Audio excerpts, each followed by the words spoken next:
rock and rolla gu beti gure astapenetatik rock and rolla egin izan dugu, rock and roll klasikoena. Eta, klaro, hor, lapiko horren barruan sartzen dira gauza asko, ez?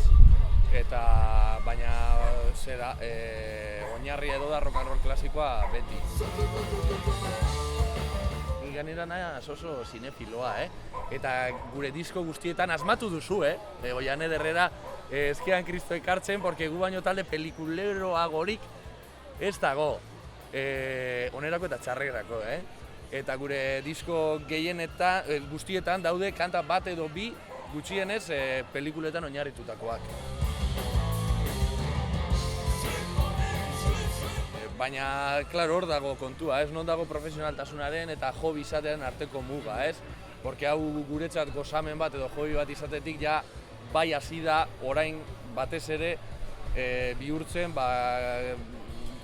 gauza seriogo bat edo profesionalago bat, Eta hortxe gaude, limbo horretan, esango nuke nik.